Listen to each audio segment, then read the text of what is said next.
Hello everyone, आज का हमारा टॉपिक है इन द हिल्स ऑफ राजमहल। ये हमारे 10th चैप्टर का जो हमारा सेकंड पॉइंट है, द हो एंड द प्लाउ, कुदाल और हल का हम फर्स्ट पॉइंट कर रहे थे राजमहल की पहाड़ियों में। ठीक है, इसी में एक हमारा टॉपिक था बुक्कानन का, जो हमने लास्ट वीडियो में कवर किया था। उसके बाद आगे हम इसमें देखेंगे कि बुक्कानन जब राजमहल हिल्स में गए तो उन्होंने वहाँ पे लोगों का कैसा सामना किया, क्या देखा और उन लोगों के बारे में क्या क्या लिखा। ठीक है, वो इस हम पॉइंट में देखें। फर्स्ट ऑफ ऑल इसमें है, according to Buchanan's description these hills seemed impenetrable. ठीक है, कि बुक्कानन का जो विवरण है, बुक्कानन ने जब अपना विवरण लिखा है उसके अकॉर्डिंग या उससे हमें पता चलता है कि जो राजमहल हिल्स हैं, राजमहल की जो पहाड़ियाँ हैं वो बहुत अभेद्य हैं, इम्पेनेट्रेबल, अभेद्य। ठीक है, जिनको भेदा नहीं जा सकता। अभेद्य यानी एक दुर्गम स्थल जहाँ पे बहुत कम लोग जा सकते हैं, जिनको पार करना बहुत ही मुश्किल है। ठीक है, बहुत ही गहरा जुड़ाव इन पहाड़ियों में देखने को मिलता है। ये हमें बुक्कानन की जो डायरी है या उनकी जो पत्रिका है, उनका जो विवरण है, उनसे हमें पता चलता है कि राजमहल की पहाड़ियाँ अभेद्य हैं। ठीक है, a zone where few travellers ventured an area that signified danger, कि ये एक ऐसा क्षेत्र है, एक ऐसा जोन है जहाँ पे बहुत ही कम जो ट्रैवलर्स हैं वो जा पाते हैं या वहाँ जाने की हिम्मत कर पाते हैं। ठीक है, वेंचर यानी कि हिम्मत कर पाते हैं, साहस कर पाते हैं वहाँ जाने का या जा पाते हैं। बहुत ही कम ट्रैवलर्स हैं जो वहाँ पे पहुँच पाते हैं। N area that signified danger, ये एक ऐसा एरिया है जो खतरनाक जगह है या फिर खतरे की ओर संकेत करती है। ठीक है, नेक्स्ट है इसमें, wherever he went people was hostile, apprehensive of officials and unwilling to talk to them। ठीक है, जब बुक्कानन यहाँ पे गए तो उन्होंने क्या देखा कि यहाँ के जो लोग हैं, यहाँ के जो इन हिल्स में जो पहाड़ीज लोग रह रहे हैं, जिनको हम पहाड़ी बोलते हैं, वो लोग, उनका कैसा रवैया, बाहर के जो आउटसाइडर आ रहे हैं उनके साथ कैसा उनका रवैया था। तो उसने लिखा है कि ये जो पीपल हैं ये एक शत्रुतापूर्ण, हॉस्टाइल, शत्रुतापूर्ण व्यवहार करते हैं बाहर के लोगों के साथ में। ठीक है, एप्रीहेंसिव ऑफ ऑफिशियल्स, और जो कंपनी के जो अधिकारी हैं वहाँ पे गए हैं उनसे ये भयभीत हैं। एप्रीहेंसिव, भयभीत। ठीक है, ये उनसे भयभीत रहते हैं। Unwilling to talk to them, और ना ही ये उनसे बातचीत करने के लिए तैयार है, यानी इनकी कोई इच्छा नहीं है कि वो बाहर के जो लोग आए हैं उनसे बातचीत करें। ठीक है, यानी कि जब बाहर के लोग जाते हैं या बुक्कानन वहाँ पे गए तो उन्होंने देखा कि यहाँ के जो लोग हैं वो शत्रुतापूर्ण व्यवहार करते हैं, बाहर से आए हुए जो लोग हैं आउटसाइडर उनसे भयभीत हैं और ना ही उन लोगों के साथ में बातचीत करना चाहते हैं। ठीक है, जब बुक्कानन यहाँ पे गए तो उन्होंने वहाँ पे जो भी चीज़ें देखी वो एक डायरी फॉर्म में, अपनी जो डायरी थी उसमें लिखा और बाद में उसको एक पत्रिका के रूप में उसको प्रिंट करवाया। ठीक है, his journal was written as a diary of place he visit, जहाँ पे वो गए उन्होंने एक डायरी लिखी, अपनी पत्रिका के रूप में उन्होंने एक डायरी लिखी। और उस डायरी में उन्होंने क्या क्या लिखा, पीपल ही एनकाउंटरेड एंड प्रैक्टिसेस ही सा, यानी कि उन लोगों के बारे में जिनका उन्होंने सामना किया। एनकाउंटरेड, जिनका सामना किया। ठीक है, आमने सामने जिन लोगों से मिले। प्रैक्टिसाइज यानी कि वो प्रथाएं जो इन लोगों की थी। प्रैक्टिसाइज जिनको प्रथाएं या हम रीति रिवाज भी कह सकते हैं। ठीक है, उन प्रथाओं के बारे में जो उसने देखी। बुक्कानन ने बाहरी लोगों की जो प्रथाओं को, रीति रिवाजों को देखा और जिन लोगों का सामना किया उन लोगों के बारे में अपनी डायरी में लिखा। ठीक है, हम देखेंगे कि 19th सेंचुरी में जब हमारे पास बहुत कम सोर्स थे इन लोगों के जानने के बारे में, जैसे कुछ ही सोर्स थे, जैसे बुक्कानन की डायरी या बुक्कानन की जो पत्रिकाएं हैं वो, तो इनसे हमें क्या पता चलता है, इनसे हमें देखने को मिलता है कि उन लोगों के बारे में हम ऐसा पढ़ते हैं कि वो लोग बहुत ही तरस खाने वाले थे, उन पे हमें दया भाव रखने चाहिए थे, क्योंकि वो बाकी एक समाज था और जिससे मुख्य जो धारा होती है उससे कटे हुए थे। ठीक है, लेकिन उसके बाद हमें ये देखना चाहिए कि क्या बुक्कानन की डायरी हमें इन लोगों का जो लॉन्ग इतिहास, एक लॉन्ग हिस्ट्री रही है, क्या उसकी फुल जानकारी दे रहे हैं, पूरी इन्फॉर्मेशन क्या हमें बुक्कानन की डायरी से मिल जाती है। तो इसका आंसर हमारा रहता है कि नहीं। क्यों? क्योंकि बुक्कानन ने जो विवरण लिखा वो सिर्फ एक मूवमेंट को लिखा है। जिस क्षण वो, जिस पल वो वहाँ पे गए, जिन लोगों से मिले, सिर्फ उनसे बातचीत करके, उनका जो व्यवहार देखकर उनको जो पता चला वही अपनी डायरी में, अपनी पत्रिकाओं में लिखा है। उनका जो लॉन्ग हिस्ट्री जो रही है उसके बारे में हमें इससे जानकारी नहीं मिलती है। तो इसके लिए जो हमारे हिस्टोरियंस हैं, जो इतिहासकार हैं, उनको क्या करना पड़ता है कि जो अदर रिकॉर्ड्स हैं उनको चेक करना पड़ता है, जिसमें रेवेन्यू रिकॉर्ड्स हो गया या फिर कोई जो ब्रिटिश गवर्नमेंट के जो रिकॉर्ड हैं उनको, कोई इंस्क्रिप्शन हो गया। इन सब चीज़ों को देखने के बाद में हमें इन लोगों के बारे में पता चलता है कि ये जो पहाड़ीज़ हैं, ये जो पहाड़ी लोग हैं, इनको पहाड़ी क्यों कहा गया है। ठीक है, नेक्स्ट है इसमें they live around the Rajmahal hills subsisting on forest produce, कि ये जो लोग हैं ये राजमहल की पहाड़ियों के आसपास में रहते हैं। सब्सिस्टिंग रहना, ठीक है, आसपास में रहते हैं। ऑन फॉरेस्ट प्रोड्यूस, और जो आप कहोगे जो वन की उपज है, ठीक है, जंगल में जो भी पेड़ पौधों से फल प्राप्त होते हैं, फूल प्राप्त होते हैं, उन पर ये अपना जीवन जीते हैं, उनके सहारे ही जीवन यापन करते हैं। ठीक है, एंड प्रैक्टिसिंग शिफ्टिंग एग्रीकल्चर, और यहाँ पे रहकर शिफ्टिंग एग्रीकल्चर, स्थानांतरित कृषि या जिसको हम झूम खेती भी कहते हैं, शिफ्टिंग एग्रीकल्चर करते हैं। शिफ्टिंग एग्रीकल्चर क्या होती है कि ये लोग जैसे एक स्थान पर रहते हैं तो वहाँ का जो जंगल है उसको साफ़ किया जाता है, पेड़ पौधों को पूरे तरीके से काट के उनको जला दिया जाता है। तो जो जलाने के बाद जो राख बचती है उसमें जैसे पोटास होता है उसको जगह जगह गिरा दिया जाता है, जिससे क्या है कि ज़मीन की उर्वरता बढ़ जाती है। और ये कुछ सालों के लिए वहाँ पे खेती करते हैं जब तक कि वो ज़मीन की आप कहोगे उर्वरता अच्छी है, जिसमें फसलें अच्छी हो जाती हैं। कुछ साल वहाँ पे खेती करने के बाद में जब ये देखते हैं कि ज़मीन में कुछ कमियां हो गई हैं, वहाँ की मिट्टी है वो अच्छी नहीं रही है, तो ये उस जगह को छोड़ देते हैं और किसी दूसरी जगह पे जाके जंगलों को साफ़ करना शुरू कर देते हैं, साफ़ करते हैं। वही प्रोसेस पेड़ों को जलाने के बाद राख को बिछा कर और फिर खेती करना स्टार्ट कर, इसको कहते हैं स्थानांतरित कृषि, शिफ्टिंग एग्रीकल्चर। एक जगह से दूसरी जगह चले जाना, और जो पीछे ज़मीन को छोड़ के गए हैं, जिस भूमि को ये पीछे छोड़ के गए हैं, ये कुछ वर्षों के पश्चात अपने आप ही इसकी जो उर्वरता है फसलें पैदा करने की वो अपने आप बढ़ जाती है और वापस ये आके यहाँ पे खेती कर लेते हैं, वरना कहीं और चले जाते हैं। तो इस तरीके से शिफ्ट होते रहते हैं एक को बाद एक में। ठीक है, तो इसको हम बोलते हैं झूम कृषि, स्थानांतरित कृषि या शिफ्टिंग एग्रीकल्चर। इंडिया के अलग अलग पार्ट में इसको अलग अलग नाम से भी जाना जाता है। ठीक है, तो इसमें they cleared passage of forest by cutting bushes and burning the undergrowth. जैसा कि हमने बात की कि जो पहाड़ी लोग थे, जो पहाड़ियों में रहते थे, वो शिफ्टिंग एग्रीकल्चर, स्थानांतरित कृषि करते थे। तो उसको करने के लिए वो क्या करते थे कि फॉरेस्ट, जंगल के कुछ भाग को क्या करते, क्लियर करते, उसको साफ़ कर देते। वहाँ की जो झाड़ियाँ थी, बुशेस, झाड़ियाँ जो थी उनकी कटिंग करते और उसके बाद उनको जला देते, बर्निंग, उनको जलाकर जो वहाँ की राख होती थी उसको वहाँ पे बिछा देते थे, छिड़क देते थे। ठीक है, नेक्स्ट इसमें they scratch the ground lightly with hoe. ठीक है, और जो ग्राउंड था, जो ज़मीन थी, उसको वो स्क्रैच करते यानी कि खुरसते, किससे, होज, कुदाल। ठीक है, इसमें ध्यान देने वाली बात है, हम जैसे पढ़ रहे हैं हो एंड द प्लाउ, तो इसमें जो हो है यानी कि कुदाल है वो किसका प्रतीक है, जो पहाड़ी लोग थे उनका, और जो प्लाऊ है, हल है, वो आगे इसी में आएंगे जो संथाल लोग, जिनके बारे में हम पढ़ेंगे, संथाल, उनका एक प्रतीक के रूप में था। यानी जो संथाल लोग थे वो हल को यूज करते थे और जो पहाड़ी लोग थे वो हो यानी कि एक छोटे कुदाल को यूज करते थे। तो इस ज़मीन को ये क्या करते थे, जो ग्राउंड था उसको स्क्रैच कर देते, खुरच देते थे या खोद देते थे, अपना जो यूज करते थे कुदाल हो से। ठीक है, उसके बाद में जैसे हमने बताया कि वो कुछ टाइम पे वहाँ पे खेती करते थे और जब उसकी फर्टिलिटी, उसकी जो उर्वरकता थी वो कम हो जाती थी, तो एक नए एरिया में चले जाते थे जब तक कि पिछली ज़मीन की जो फर्टिलिटी है वो रिकवर नहीं होती है। ठीक है, तो यहाँ से चल नेक्स्ट है इसमें दे कलेक्टेड महुआ। महुआ क्या है, एक फ्लावर, एक फूल है, महुआ का फूल। ठीक है, mahua food still cocoons and resin for sale and wood for charcoal production. कि ये जो पहाड़ी लोग थे ये जंगल में रहते थे और ये क्या करते थे, खाने के लिए महुआ के फूलों को कलेक्ट करते थे, महुआ के फूलों को कलेक्ट करते थे। ठीक है, महुआ के फूल आप इस पिक्चर में देख सकते हैं।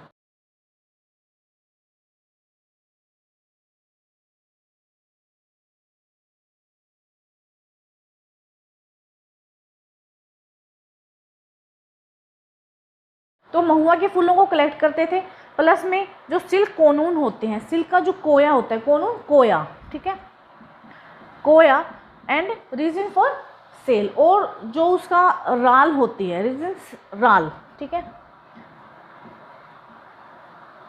इसको ये कलेक्ट करते थे बेचने के लिए, ठीक है। कोया क्या होता है, जिसमें आप रेशम के कीड़े देखे होंगे, जैसे सहसूत के पत्ते पे जो पेड़ होता है वहाँ पे रेशम के कीड़े पाले जाते हैं। तो ये कोया होता है जिसके अंदर एक आवरण आप कह सकते हो, ठीक है। आवरण एक चमकीला पदार्थ होता है जिसके अंदर रेशम के कीड़े होते हैं और उसके अंदर ही वो राल पैदा रेशम बनाते हैं। बाद में जब ये रेशम बन जाता है तो इस कोया को पानी में उबाला जाता है, जिससे इसके अंदर के जो कीड़े होते हैं वो मर जाते हैं और ये कोया या राल जो होती है पिघल कर पानी में मिल जाते हैं। बाद में इसे रेशम तैयार किया जाता है। ये कोया होते हैं जिसके अंदर रेशम के कीड़े होते हैं, ठीक है। तो ये लोग इनको भी कलेक्ट करते थे, रेशम के कीड़े इनको बेचने के लिए, जो राल होती थी रेशम बनाने के लिए, ठीक है। और वुड, लकड़ी को भी इकट्ठा करते थे, क्या, जो चारकोल प्रोडक्शन किया जाता, चारकोल बनाया जाता था, उसके लिए लकड़ी को भी इकट्ठा करते थे। दूसरा आप इसमें देखोगे कि ये जो पहाड़ी लोग थे, ठीक है, ये जंगल को, जो फॉरेस्ट था उसको अपनी पर्सनल प्रॉपर्टी मानते थे। ये जो अदर आउटसाइडर, जो बाहर के लोग यहाँ पे आते हैं इनके एरिया में, उसको अंदर नहीं आने देते थे, उनकी एंट्री नहीं करने देते थे। तभी तो हमने पढ़ा कि बुक्कानन के साथ इन्होंने ऐसा व्यवहार किया, इनका बिहेवियर जो था वो एक शत्रुतापूर्ण था, ठीक है। तो ये इस एरिया को अपनी पर्सनल प्रॉपर्टी मानते थे क्योंकि इनका जीवन इसी से चलता था। इनका पूरा जीवन जंगल से, फॉरेस्ट से ही जुड़ा होता था। उसमें क्या थे, महुआ को इकट्ठी कर रहे हैं, शिफ्टिंग एग्रीकल्चर कर रहे हैं, ठीक है, लकड़ी चारकोल बनाने का काम कर रहे हैं या फिर रेशम पालने का काम कर रहे हैं, ठीक है। और वहीं पे जब ये अपने जंगलों को साफ़ कर लेते तो शिफ्टिंग एग्रीकल्चर में जैसे पल्सेस, दालें उगाना या फिर मिलेट्स, जो आप कह सकते हो कि जवार बाजरा, ठीक है, तो ये उनको उगाते थे। दालें, जवार बाजरा अपने लिए, मटर वगैरह जो भी होता था, ये ऐसी फसलों को उगाते थे वहाँ पे, ठीक है। नेक्स्ट है इसमें देयर चीफ्स, जो उनके मुखिया थे, चीफ्स मुखिया, ठीक है। Their chiefs maintained the unity of the group, ठीक है। इनके जो मुखिया थे वो यूनिटी ऑफ द ग्रुप की जो एकता थी उसको बनाए रखते थे। सेटल डिस्प्यूट्स, और जो वाद विवाद हो जाते थे, जो झगड़े हो जाते थे, डिस्प्यूट्स, जो वाद विवाद हो जाते थे उनको भी सुलझाते थे, ठीक है, वाद विवादों को सुलझाना। And lead the tribes in battles with other tribes, जब इनके कबीले का, ट्राइब्स यानी इनके कबीले का युद्ध जब दूसरे कबीले से हो जाता था, अदर कबीले से हो जाता था बैटल, युद्ध, तो ये उसको भी एक नेतृत्व प्रदान करते थे उसको, जो इनका चीफ होते थे, मुखिया, ठीक है। एंड प्लेन्स पीपल्स, और जो मैदानी इलाके के लोग थे उनके साथ कभी उन पर हमला कर देते थे, उनसे युद्ध करते थे, तो उसका भी नेतृत्व, उसको भी कौन लीड करता था, इनके जो मुखिया होते थे, ठीक है। हर कबीले के मुखिया बना के रखते थे। नेक्स्ट है इसमें with their base in the hills the Paharias regularly raid the plants where settled agriculturists lived, ठीक है। और ये जो पहाड़ी लोग थे, ये पहाड़ियाज थे, ये इन राजमहल की पहाड़ियों को, ये जो हिल्स थी, इनको अपना बेस बनाते, यानी अपना आधार बनाकर, मूल आधार बनाकर इन पहाड़ियों में छुपकर ये कंटिन्यू जो प्लेन इलाके थे, जो मैदानी भाग थे, वहाँ पे जो एक सेटल्ड एग्रीकल्चर, जो स्थायी कृषि की जाती थी, उन लोगों पर हमेशा ही आक्रमण करते थे, रेड डाल देते थे। कैसे कि जब वो जैसे उनका धान वगैरह जो भी फसलें होती थी निकाल कर वो इकट्ठा कर लेते थे, तो ये लोग अचानक से पहाड़ियों में इनसे निकलते और वहाँ जाकर उन पर हमला कर देते। उनका जो भी धान या जो भी अनाज होता था उसको लूट लेते थे, जो पशु वगैरह वो होते थे उनको भी लूट कर ले आते थे। तो ये कंटिन्यू यही काम करते थे। क्यों? क्योंकि ये ऐसा क्यों करते थे? क्योंकि कभी कभी ऐसा होता था, अकाल पड़ जाता था, सूखा पड़ जाता था, ठीक है। तो उस टाइम पे जंगलों में भी जो वनस्पति होती है वो जल जाती है, ठीक है, या फिर वहाँ पे फल फूल ज़्यादा नहीं होते। तो उस तरीके से जब ये लोग भूखे मरते थे तो ये जैसे आक्रमण कर देते थे मैदानी इलाकों पे। दूसरा, ये अपनी पावर को दिखाने के लिए, ठीक है, कि ये लोगों को डराने धमकाने के लिए भी इस चीज़ का यूज़ करते थे कि प्लेन्स जो इलाके थे, मैदानी इलाके थे, वहाँ के लोगों पर आक्रमण कर देते थे, ठीक है। नेक्स्ट है इसमें the zamindars on the plains had to often purchase peace by paying a regular tribute to the hills chief, कि जैसा कि हमने पढ़ा कि ये जो ये थे फॉरेस्ट पीपल थे, जो पहाड़ों में रहने वाले लोग थे, ये जो प्लेन एरिया में रहने वाले लोगों पर क्या करते थे, हमला कर देते थे, उनका फसलें लूट लेते थे। तो इन लोगों से शांति बनाए रखने के लिए जो यहाँ के जमींदार थे, ठीक है, प्लेन एरिया के मैदानी इलाकों के जो जमींदार थे, वो जो हिल चीफ थे, पहाड़ियों के जो मुखिया होते थे उनके ग्रुप के, उन मुखिया को रेगुलरली एक टैक्स पे करते थे जिसको खराज कहा गया था, ठीक है, उनसे शांति खरीदने के लिए, ठीक है। इसको आप ऐसे समझ सकते हैं कि जब ये लोग मैदानी इलाकों में हमला कर देते थे तो मैदानी इलाकों में रहने वाले जो जमींदार थे वो शांति व्यवस्था को बनाए रखने के लिए, ठीक है, शांति उनसे खरीदनी पड़ती थी कि आप शांति बनाए रखो, हमला मत करो। तो शांति बनाए रखने के लिए शांति उनको खरीदनी पड़ती थी। जो हिल चीफ थे, मुखिया थे, उनको रेगुलरली कुछ पे करके, कुछ टैक्स देकर उनको, तो इस टैक्स को क्या कहा गया है, इसको खराज कहा गया है। खराज टैक्स के बारे में हम जैसा पढ़ते हैं कि खराज हो गया, जजिया हो गया, बहुत सारे टैक्स उस टाइम पे मुग़ल पीरियड में चल रहे थे, ठीक है। तो यहाँ पे इनको, ये जमींदारों को एक टैक्स देना पड़ता था, खराज, ठीक है। सेम ऐसा ही जो ट्रेडर्स थे, जो व्यापारी थे, उनके साथ भी ऐसा हुआ, क्योंकि उनको भी जो हिल चीफ थे या जो फॉरेस्ट पीपल थे, उनको एक स्मॉल अमाउंट देना पड़ता था टू द हिल्स फोक, ठीक है, यानी कि जो हिल्स पे रहने वाले लोग थे उनको देनी पड़ती थी। किस लिए? For permission to use the passes controlled by them, उनके अंडर आने वाले रास्ते, जो पहाड़ी जो लोग हैं, ठीक है, हिल फोक जो पहाड़ी लोग हैं, उनके अंडर आने वाले, उनके अधीन आने वाले रास्ते जो थे, जिन पर उनका नियंत्रण, जो उनका कंट्रोल होता था, उन रास्तों पे से जाने के लिए या उन रास्तों का यूज करने के लिए, व्यापार के लिए, तो व्यापारियों को भी एक टैक्स उनको देना पड़ता था, जिसको हम पथकर कह देते हैं, ठीक है। पथकर यानी कि पथ मतलब रास्ता और कर मतलब रास्ते के लिए दिए जाने वाला टैक्स, ठीक है। एक पथकर एक स्मॉल अमाउंट के रूप में कुछ पैसे या कुछ भी उनको देना पड़ता था। जब ये इस टाइप के टैक्स, यानी जमींदारों से उन्होंने खराज ले लिया, यानी कि कुछ पैसे ले लिए, टैक्स ले लिया, और इधर जो ट्रेडर्स थे, जो व्यापारी थे, उनसे भी टैक्स ले लिया, तो ये टैक्स मिल जाने के बाद में जो हिल चीफ थे, जो पहाड़ियों के जो मुखिया थे, वो उनको एक आश्वासन देते थे, ट्रेडर्स, व्यापारियों को, जमींदारों को क्या आश्वासन देते थे कि अगर आप इस रास्ते से जाते हो या आपका सामान माल जाता है तो उसको कोई नहीं लूटेगा, हम आपके साथ कोई छेड़छाड़ नहीं करेंगे, कोई भी हमला नहीं करेंगे, ठीक है। तो इस प्रकार के टैक्स उस टाइम पहाड़ी लोग इन लोगों से लेते रहे हैं। लेकिन ये जो आप देखोगे टैक्स लेने का या आश्वासन देने का, हमला करने का, लूटने का जो ये प्रोसेस था, ये ज़्यादा नहीं चल पाया। क्यों? क्योंकि जैसे हम देखते हैं कि 18th सेंचुरी में अंग्रेज यहाँ पे आ गए थे, उन्होंने अपना कंट्रोल करना स्टार्ट कर दिया था, ठीक है। तो इसी में हम देखेंगे the British encourage forest clearance and zamindar and jotedar turned uncultivated land into rice field, ठीक है। कि इस समय ब्रिटिश लोग क्या चाहते थे, इन्होंने जो फॉरेस्ट थे, जो जंगल थे, उनकी साफ़ सफाई पर ज़्यादा ध्यान दिया, ज़्यादा उसको प्रोत्साहित किया, ठीक है। और इसी में इन्होंने जमींदार और जोतेदार, जिनके बारे में हमने पढ़ा है, जमींदार और जोतेदार को जो अनकल्टिवेटेड लैंड था, यानी कि अनउपजाऊ लैंड था, जिस पे कृषि नहीं हो रही थी, पड़ती ज़मीन जिसको छोड़ी गई थी, उसको चावल के खेतों में या चावल के क्षेत्रों में बदलने के लिए उनसे कहा, और इन लोगों ने उस पर चावल की खेती करना स्टार्ट कर दिया था, ठीक है। तो यहाँ पे जो पहाड़ी लोगों का एक दबदबा था वो कम हो गया अंग्रेज़ों के आने के बाद में, क्योंकि अंग्रेज़ों ने इनको यहाँ से भगा दिया, और ये ज़मीन थी वो किसको दी थी? जमींदार और जोतेदार को। और ये जो अनकल्टिवेटेड एरिया था, जो अनकल्टिवेटेड लैंड था, उसको राइस फील्ड में चेंज कर दिया गया था, ठीक है। अब दूसरा इसमें हमें देखना की है कि अंग्रेज़ों ने ऐसा क्यों किया, ठीक है, उसके पीछे क्या रीज़न था। To the British extension of settled agriculture was necessary to enlarge the source of land revenue, produce crops for export। कि इससे अंग्रेजों को क्या फ़ायदा और था, इन्होंने सेटल्ड एग्रीकल्चर, जो आप कह सकते हो स्थायी कृषि, उसको क्यों विस्तार किया, उसका क्यों विस्तार किया, तो इनके लिए एक आवश्यकता थी। क्यों? क्योंकि इससे क्या था, ये एक महत्वपूर्ण सोर्स था लैंड रेवेन्यू का। इससे क्या होगा, जो इनका भूमि राजस्व था वो बढ़ेगा, ठीक है, एक लार्ज अमाउंट इनको मिलेगा वहाँ से। दूसरा कि यहाँ पे जो क्रॉप्स हो रही हैं, जो फसलें हो रही हैं, उनका एक्सपोर्ट भी बढ़ेगा, उनका निर्यात कर सकते हैं, ठीक है।